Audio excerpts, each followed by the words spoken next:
né, existem 3 classes de hormônios, né? A testosterona, seus derivados e base de testosterona. As classes dos DHTs, né, das 5-alfa reduzidas, das drogas 5-alfa reduzidas, como hemogenin, masteron, primobolan, oxandrolona, estanozolol, né? Essas drogas também são altamente, digamos assim, interferem altamente no fator lipídico, principalmente HDL e LDL ali, né? Já que tu falou aí, já fala sobre o Stano, cara, o antigo Winston, né? O Winston Depot, lá que o Ben Johnson usou nas Olimpíadas, né? Sim, cara, o que tu quer? O Stano, cara, pô, assim, ó, vou te falar.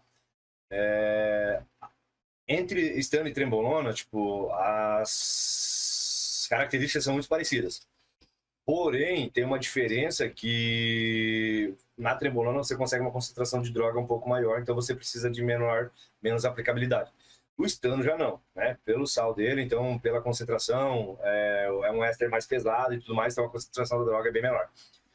Então se trata de você ter que se furar mais vezes, né? Aumentar a frequência de aplicações. Também pela concentração de droga, mg por ml, né? Comparado à Trembolona. E, claro, comparando ao potencial estético, vamos falar assim, a vantagem do Stano é que ele não é neurotóxico, mas ele é hepatotóxico, né? Então, muito mais hepatotóxico até que o hemogenin.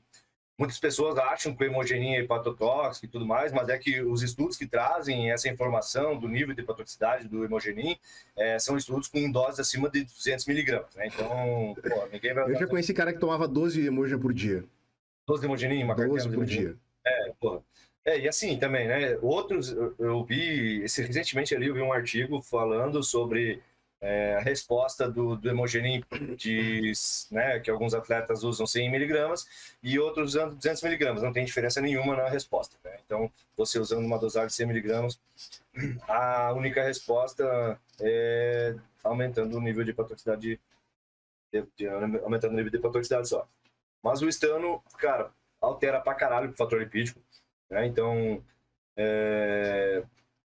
Mas deixe bem claro uma coisa, Xavier. A questão é a seguinte: a maioria das pessoas que usam o Stano, o pessoal vai no Stano e tipo, eu vou usar porque meu professor lá disse que eu vou emagrecer. Puta que pariu!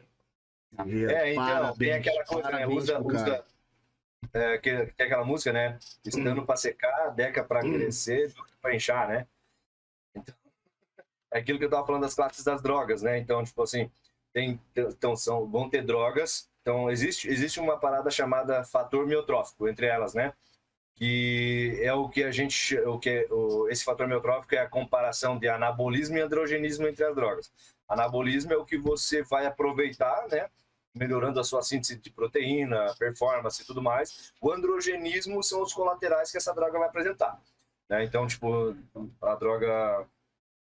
essas drogas vão apresentar colaterais também.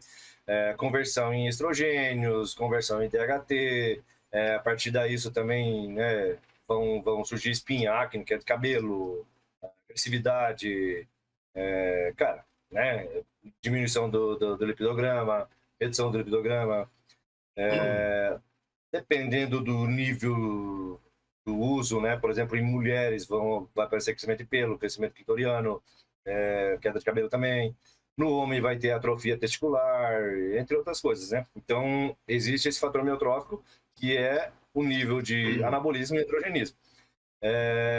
E muitas das drogas justamente teve essa divisão de classes, porque a testosterona foi a primeira droga sintetizada, né? A testosterona foi a primeira droga sintetizada, o dianabólico foi a segunda. Então, eles vieram fazendo esses tipos de hormônios porque viram, pô, a testosterona é anabólica, mas no mesmo nível de anabolismo ela tem de androgenismo.